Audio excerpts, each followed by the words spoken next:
Let's see if we are live. All right. I think it says we are live. Hello, everybody. Welcome back to the channel, whose name is changed to David Guillot ODC, and there's a reason for that. Up until now, it was the Days Post-Apocalyptic World or the Origin of Life, and I think we're ready now to go full bore on what this channel is supposed to be all about.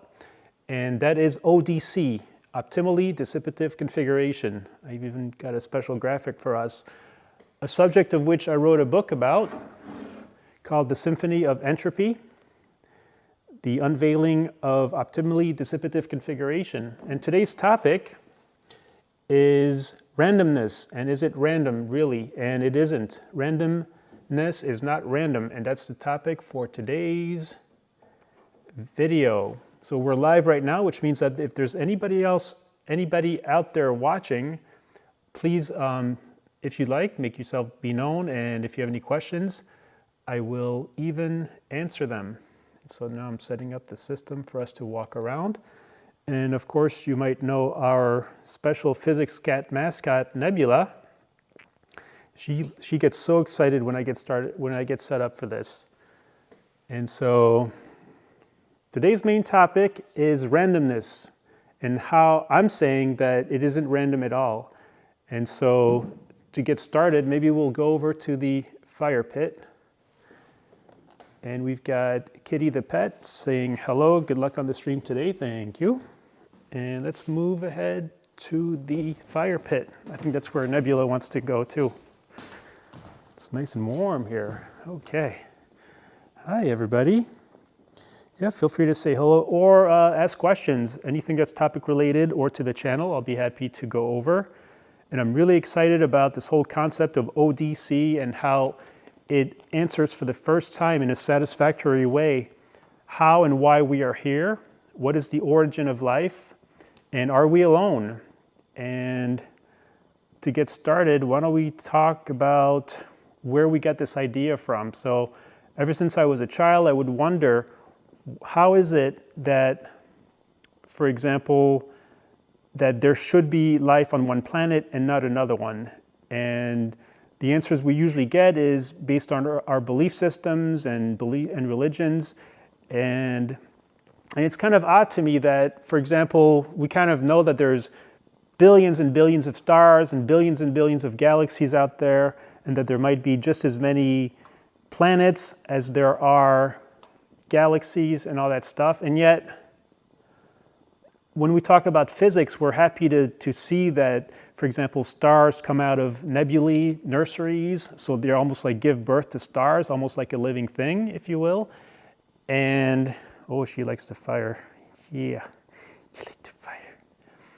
And then we acknowledge, we're happy that there's galaxies, billions of them, each one of them having hundreds of millions of stars in them and other planets. And we're fine with that. And then we come to planet Earth and we start talking about life and what is the origin of us. And if I had a sound effect for a record scratching, everything stops there. It's like, whoa, if we're going to talk about like humans and life, then somehow we can't go ahead and talk about normal physics. Somehow we break the mold. Somehow us being here isn't as normal as everything else. And that part for me is kind of odd. It seems very maybe self-centered. It seems quite, it's not satisfactory to me to say that everything in the universe is fine. It's all physical. We can kind of mesh it out and figure it out. But when it comes to life, somehow something else needs to be added. And today we actually have real answers as to how and why we're here.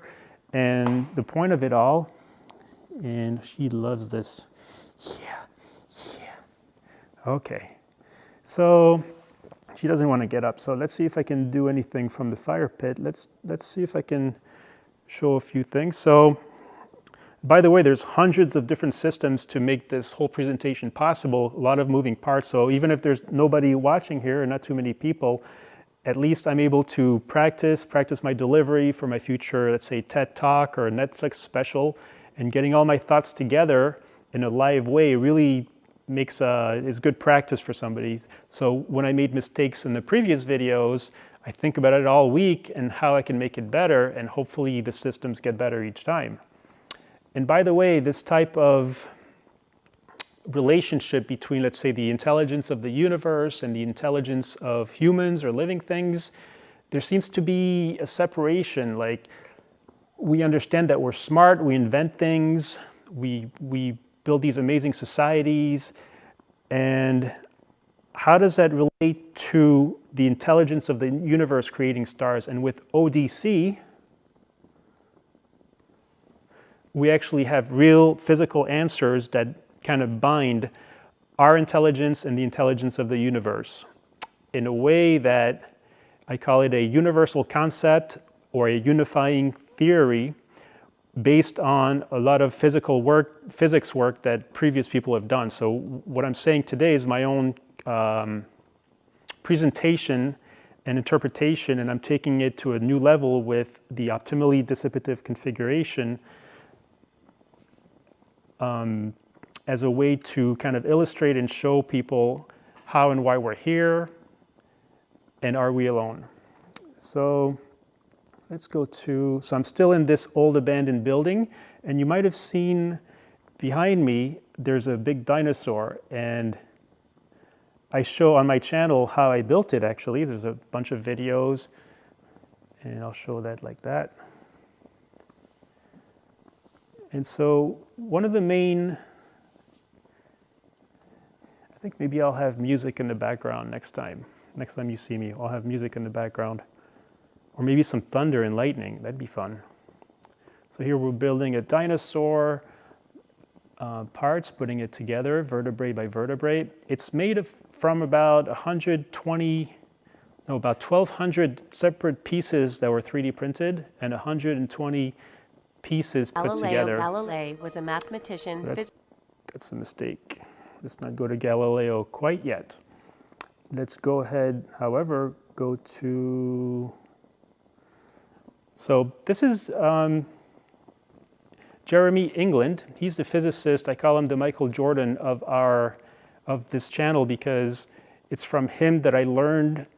He's actually a real life physicist that came up with the fact that life is actually here and is as unsurprising as a bunch of rocks rolling downhill. And that actually fascinates me because what do we mean by that? And let's go ahead and go to, nobody's requesting anything, so we'll go to the wall. Okay, kitty, sorry. We're gonna get up now. Yeah, we'll be back. Yeah, okay. We're going to go to the wall.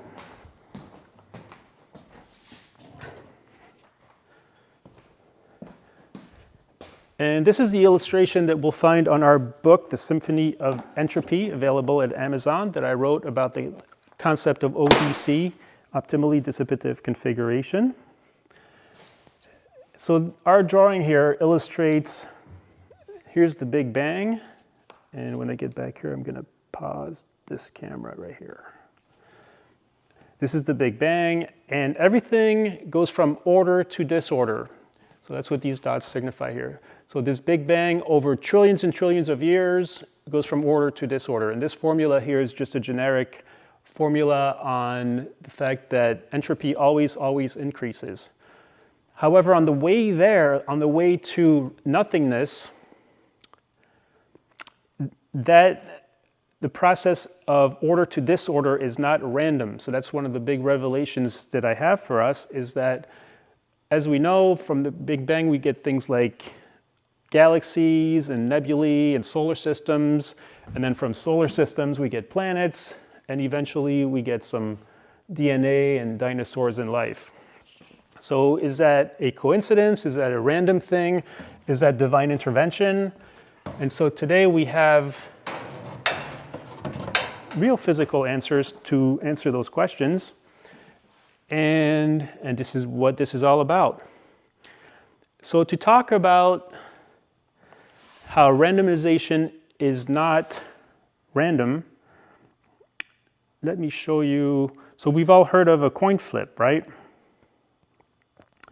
A coin flip would be something that we use, let's say, at football games, at coin flip.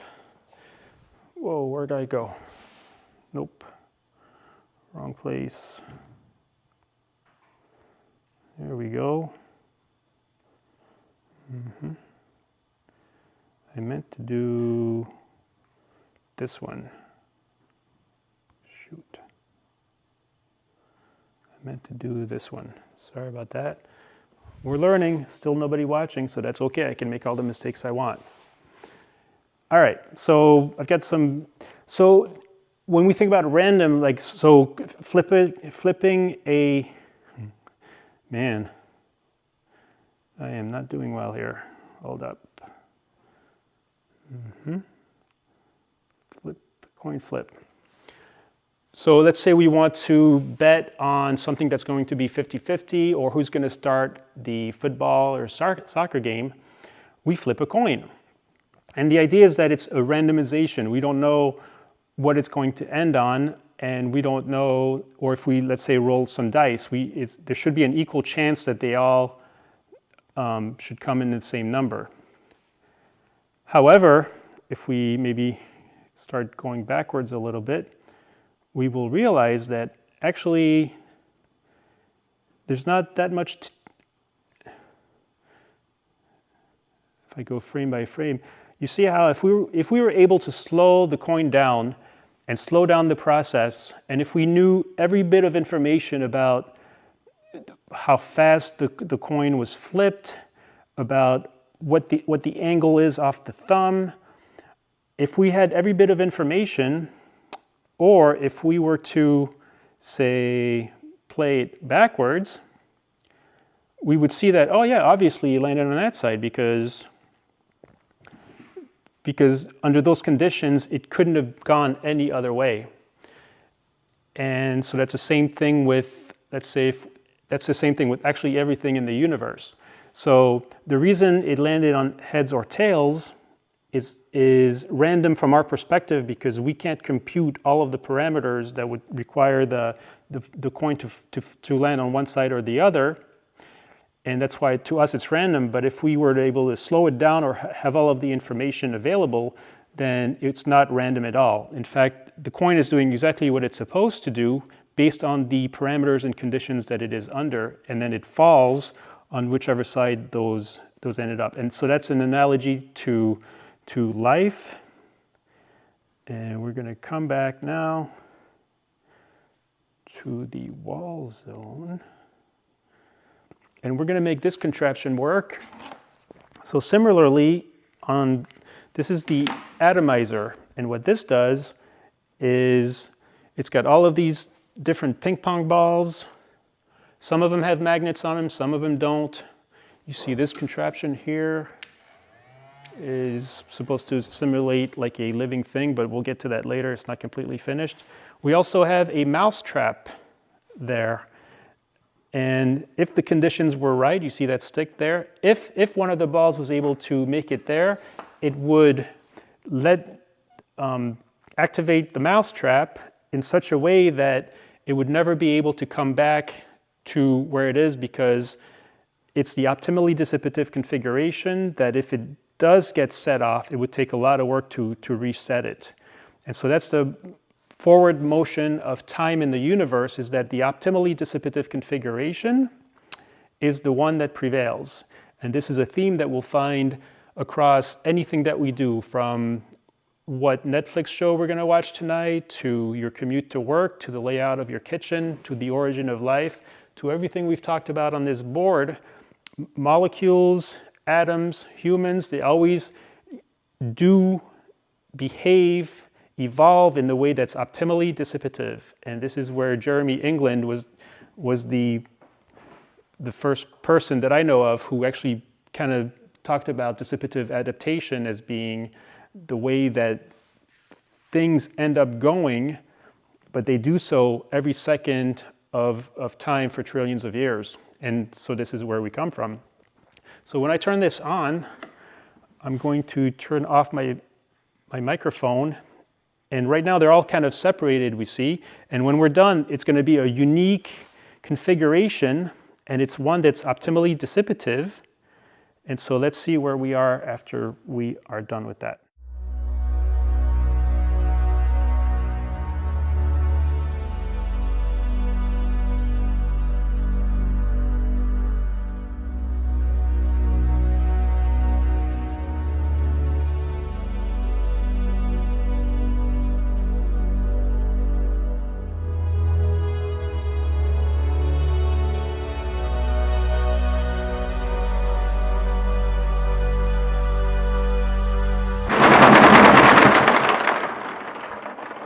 Okay, I think that worked. All right, so what we've done now, see, it doesn't look like the way it looked before. And in fact, we've got quite a few things happening here, including, I let off the mousetrap, and eventually I'll build this so that when the mousetrap goes off, other things happen as well. But for now, we see that it's activated, and it's never ever on its own going to come back from there. A lot of work would have to be done, but the optimally dissipative configuration, if there was a configuration of the atoms that made it possible for that reaction to take place over a long period of time, it would, and that would be the final configuration. And that's the difference between something happening over time and something not happening over time. It is the forward movement of time is the optimally dissipative configuration. We've also got some other interesting pieces here. That one wasn't so interesting, but we've got kind of like a cluster over here. And see, this configuration here will never ever happen again.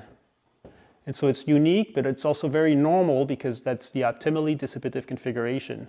So when we think of us being special and unique, we are, and we're never going to be able to be reproduced again in the same way. But it also wasn't random because it couldn't have been any other way. Let me know if you have any questions. I'm going to continue with my spiel by going to, let's say, to the board. How about that? And I'm watching my levels. Let me know also if there's any skipping in the microphone. That can happen sometimes. What about quantum intermittency? Is that random? So Kitty the pet like to know, what about quantum intermittency? Awesome question. Thank you. The answer to that is that I'm not sure exactly what quantum intermittency is. However, I'd like to point out that what I'm talking about is goes as far as the molecular level in atoms and what we can predict and deduce from that. And I understand that when we go to the quantum level, things are that much more. At that level, things are less known or predictable. However, the emergence of the atoms that they're a part of are predictable to the tune of ODC, optimally dissipative configuration. Root word determine. Awesome.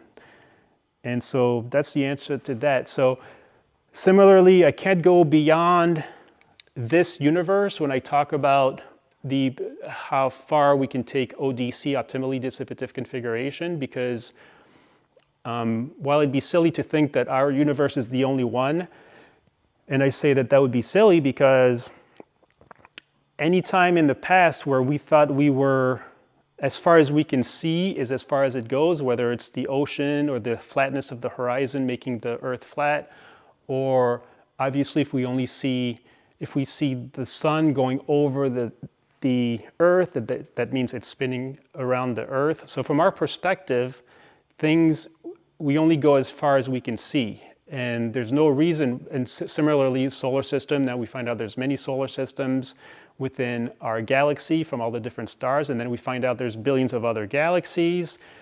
And so there's no reason to think that because we can't see farther than our universe currently, that should be the only one. So that's the default setting according to our ODC thing here. But thanks to you for interacting, Kitty the pet. I appreciate that. Again, I've been also asked, like, how do I stay so happy and motivated about this channel or this topic when there's not that many people tuning in or seemingly care about it? And I love it. I feel like we're on a gold mine here. We've got answers to so many great important things. And years from now, we would look back at these videos that nobody's watching and see this is the origin of us coming to a whole new dawn of understanding about ourselves, about the universe, about how and why we're here, and are we alone? And with ODC, we have real answers to that. So maybe I'll explain some of these things that we see on the board here if there aren't any more questions or comments. and because it is my pleasure. So, in this book, The Symphony of Entropy, Unveiling the Optimally Dissipative Configuration, in the preface I talk about what is like a thought experiment, or what is the genesis of this whole ODC or problem with humans and human intelligence and the intelligence of the universe, and how does it relate back to, can we somehow combine those? Or is it true that for life or humans to be here, something else needs to be introduced? The laws of physics aren't enough, so we need to have some kind of a divine intervention or one of the gods to help us. And so it's a classic riddle where we say that, okay, a Boeing 747 is made of 1 million parts intricately working together to make a working airliner. And so people might say, okay, if you were take apart the entire airliner, scatter the parts over a field, have a tornado run through it, what are the odds that you'll have a working airliner at the end of that experiment? And I think everyone can say there's zero chance that that's ever going to happen, unless we lived in an infinite world where, by definition, it would happen, but that's not the case. So in the case of an airliner, a human had to put it together. And we see where we're going with this. So a human had to have the intelligence to create the airliner. So the next obvious subsequent question is, what then created the human, or us, or life? And this is where we have a question mark here. And this is where we would say, well, it's got to be a god or an intervention of some sort, because based on that analogy.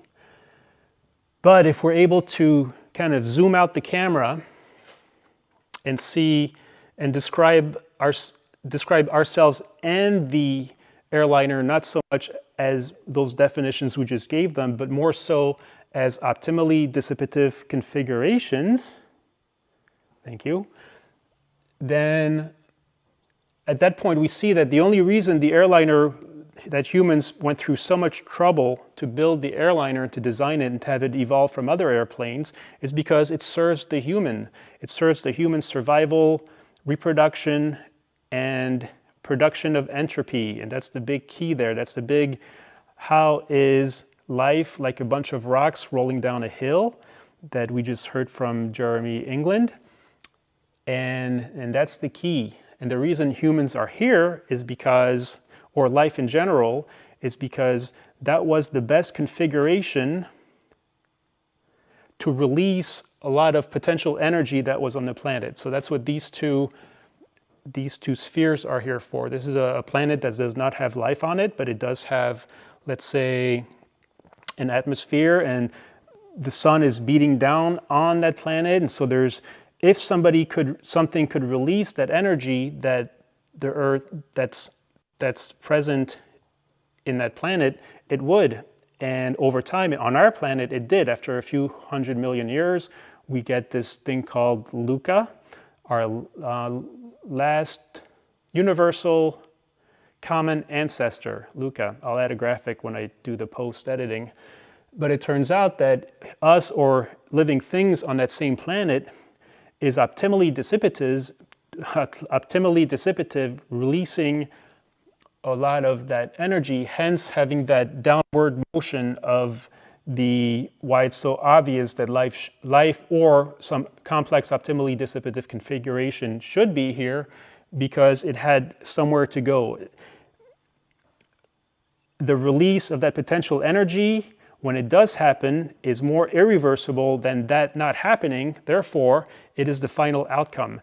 And on and on and on for trillions of years for every atom of a molecule ever that existed. Still no answer, so I do have more to say. I did mention a TED Talk or a special Netflix special, or I'll take Hulu or Amazon, that's fine too. And today we're going to talk about the tenets of ODC. So tenets would be rules, ground rules of, if we're going to talk about ODC, things that we need to understand, or things, old ideas that we need to set aside. And I'll relate them to our first two laws of thermodynamics. The first one is that we can't create or destroy anything, any energy, or things only get converted. So from the Big Bang to billions of years into the future, nothing got destroyed, only converted, and nothing got created either. The second law of thermodynamics is that of entropy, or S, that everything goes from order to disorder that we saw over there. And what's new about ODC is that we're going to show that with the as things go from order to disorder, and this is the theme of today's video, is that it is not random how things go from order to disorder. How the Big Bang goes from galaxies and nebulae to planets to living things is not random. And we don't need to add something else to us for us to be here. And this is what's brand new, and that's going to be difficult to enter into the mainstream, but super important because I know it gives me a whole different outlook on everything in the universe. So everything on this table did not get here by accident. Somehow it was important enough for a human, for their survival, for whether they're inventing or selling something, for their own survival. That's why it's all here. And we need to be able to see all of life and everything else that happens on that same level. The fact that Earth has life rather than not serves the overall increase in entropy.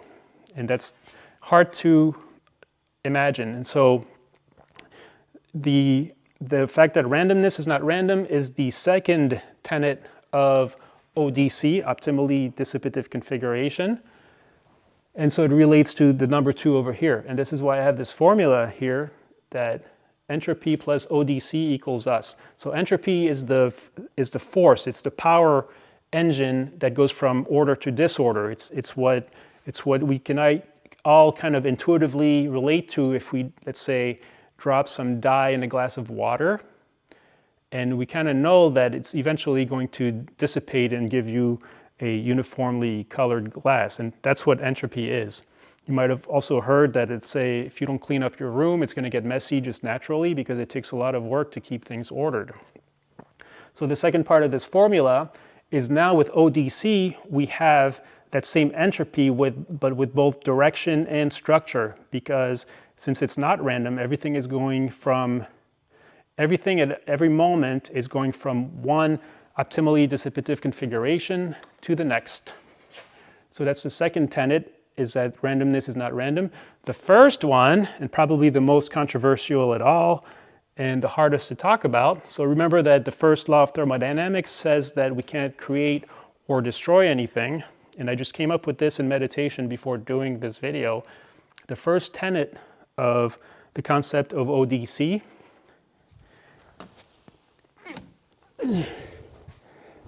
What are you doing here? She likes to be helpful. So the first tenet of ODC is that, at least for the time being, when we're talking about science or looking for truth, we need to try to leave our stories or belief systems behind, just for now.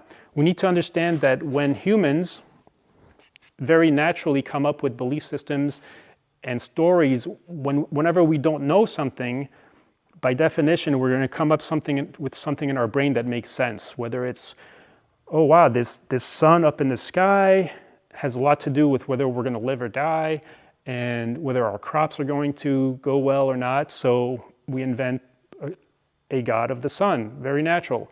And then we kind of see correlations between, oh, we had a good harvest this year, and we also did this or didn't do that. And so that becomes part of the culture, part of the belief system, and it makes sense, and that's how it goes.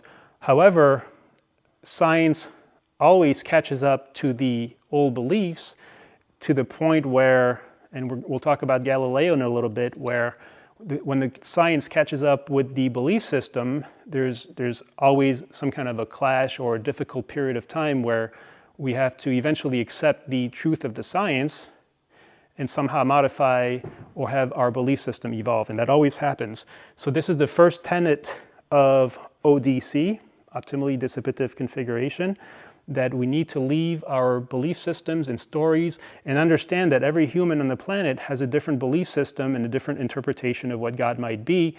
Therefore, it is subjective rather than objective. And in science, we're seeking for the truth. We're looking for a formula or a concept that would work in a different galaxy as well. So if aliens either looked at our ways of life, or if we looked at an alien's way of life, whatever we're coming up with here in ODC should have to be able to apply to both.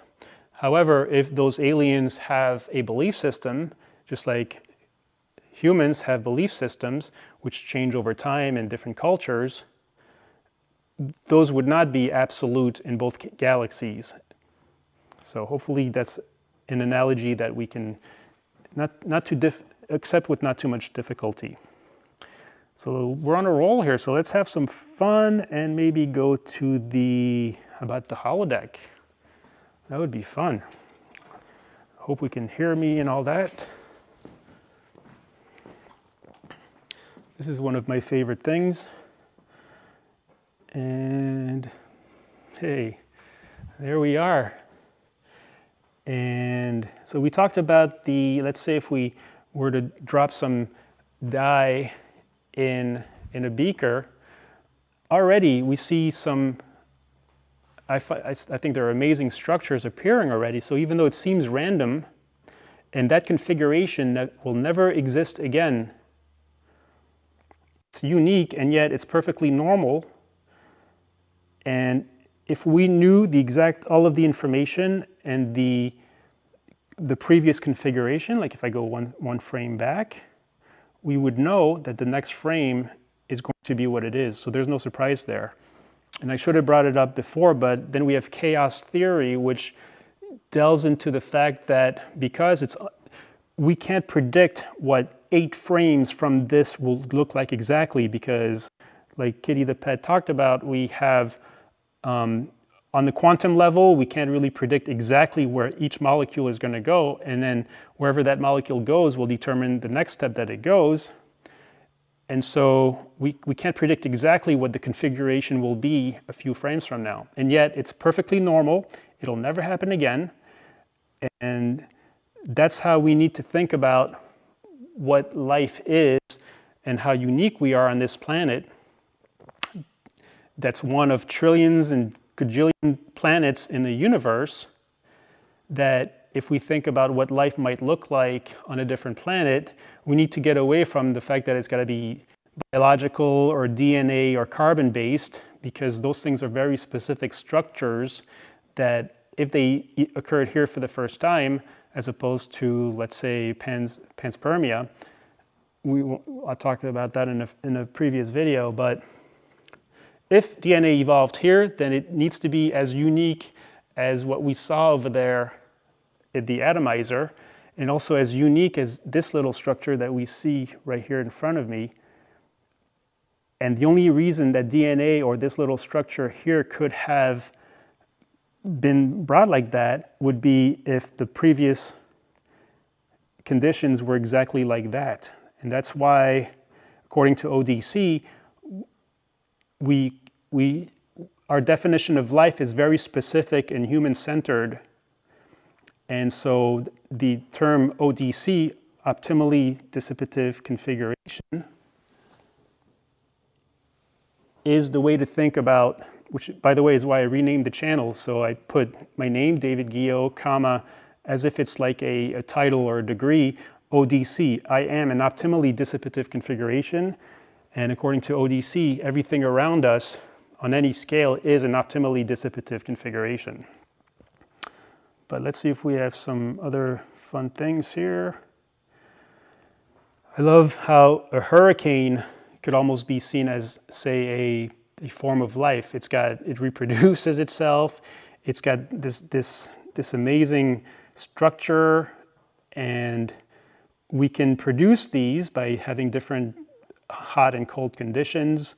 And so when I think about what life, quote unquote, life could be, I think about, well, what other complex structures exist in other planets which the structure that we see here is the result of the fact that all of the energy that's trying to move from order to disorder, this is the configuration that does that the best.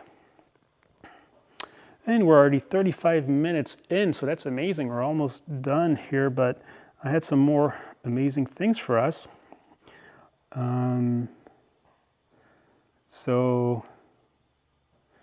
Okay, so in the same way, I've got a bunch of balls coming out of a tube here.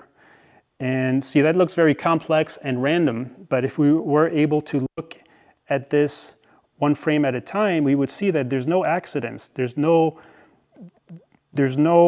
ball going from where it is now to the next, like going through space or time. It did exactly what it's supposed to do. And hopefully that's what I'm trying to convey. It's kind of like a thought experiment for people to think about when very complex and apparent randomness occurs, that it's actually quite orderly and logical, even though it seems just out of the realm of so here's another neat little one with the more balls that, so this could be like a cold front and a warm front getting together, just smashing together. But if we zoom out a little bit, you see those kind of like in waves moving around and forming their own structures, much like a hurricane. We all know the example of a pool table, for example, where it seems random, but if we play kind of slowly, we can see that nothing is not happening the way it's supposed to. And then for a fun example, if you like candies, similarly, you've got 1,000 pieces of candies here, seemingly doing some crazy configurations, but if we were able to move it one frame at a time, you can see that each little piece is doing exactly what it's supposed to do. Even though it seems very random to us, it's doing exactly what it's supposed to do in an ODC manner, transferring that potential energy of falling onto the earth and other ones, dissipating in that sense. All right, back to this one. And we did talk about, hi, hello. You want to see how Sean Carroll talks about the origin of life? Energy transforms from useful to useless in the cause of keeping organisms like us alive. In fact, life itself may have arisen because of entropy. The early Earth had pockets of low entropy conditions full of useful energy, like warm alkaline vents on the ocean floor. But there may have been no simple chemical reaction that could take advantage of that energy, use up its usefulness, and allow the entropy to increase. There were, however, more complicated chains of reactions that could do the job. In just the right circumstances, an appropriate network of chemical reactions might find a way to sustain. So here we're talking about how we did actually find the earliest living organisms in the bottom of the ocean in these vents that are very famous. And the idea there is that we've got all this potential energy coming out of these vents, and yet no simple solution on how to release some of that energy. And what Sean Carroll is very eloquently doing here is showing us that, aha, yes, but we've got all of these molecules running around going crazy in apparent randomness.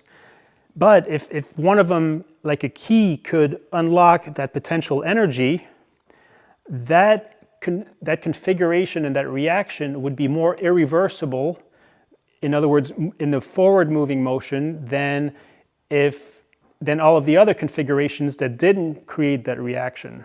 And this is where we get the forward moving motion and the intelligence of the universe. Of course, this is happening over millions of years. Itself by tapping into the useful energy in its environment. Some networks might have become embedded in molecular membranes, the precursors of cell walls, and broken away from their point of origin, becoming the first living organisms. Maybe that's how life began, a complex combination of chemical reactions that figured out how to tap into otherwise unavailable useful energy. Story about why stars shine. Hydrogen nuclei have a ton of useful, low-entropy nuclear energy to release, if you can get them to fuse together into helium. But there's a big barrier to getting that to happen. Fusion is hard, and yet, the cores of stars do the job marvelously. So stars, like life, also survive because of the increase of entropy throughout the universe. Our sun, takes a low entropy fuel source, hydrogen nuclei, and converts it into higher entropy energy, photons of visible light. Life takes that higher entropy energy as a fuel source and converts it into even higher entropy energy, photons of infrared light. In a very real sense, the purpose of life is to continue the mission of the stars. I think that's wonderful, and I recommend it. Sean Carroll on YouTube, you can look it up, Entropy in Life, and it changed my life to see where we could have the fact that life is not going against the flow of the universe, but actually with it. It also explains, inadvertently, it explains why we go to wars, why cultures exist. All has to do with the ODC, that Optimally Dissipative Configuration.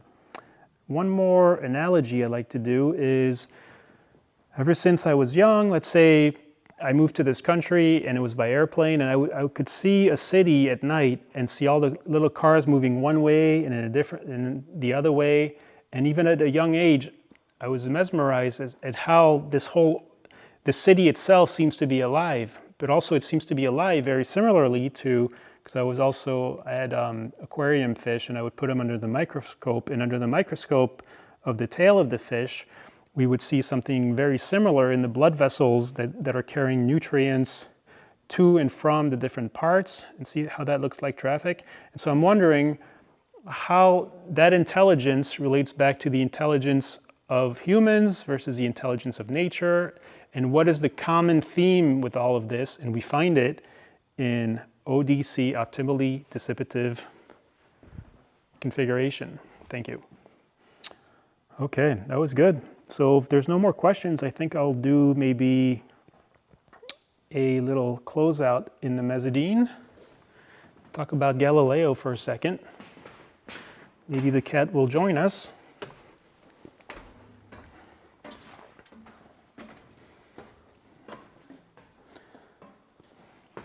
So why do I talk about Galileo in almost every video? And the reason is that the concepts that I introduced to you today might be a little bit controversial, saying that nothing extra is needed for us to be here, that the laws of the universe, as wonderful and beautiful as they are, all the trillions of things happening at any second, making this moment that you see right here unique, it will never ever happen again, is where we are today, versus coming to understanding that there's planets and galaxies and we're fine with all that. But when we start talking about life or our purpose or how and why we're here and are we alone, then somehow we don't feel okay with going along with the natural laws of the world. And so this is why this is kind of new.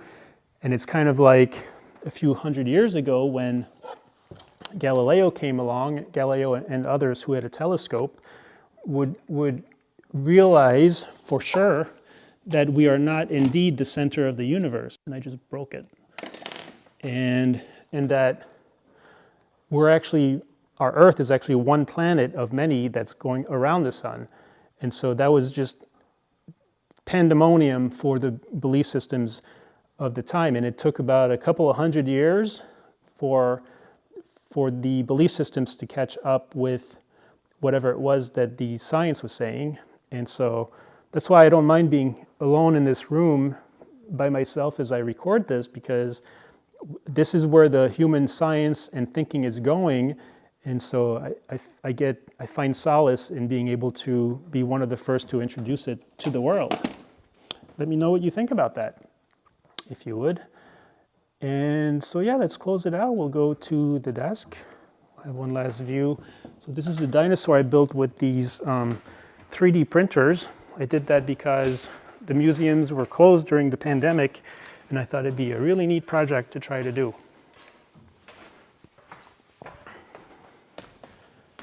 Okay.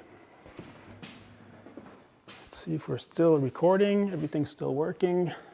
That's great. I'm very happy about this video. Don't worry if you didn't see the first. What I'll do each week, because I'm doing this show every Tuesday evening at 7 p.m. And then the next day I'll like edit it down, maybe add some music for a separate video that I'll post.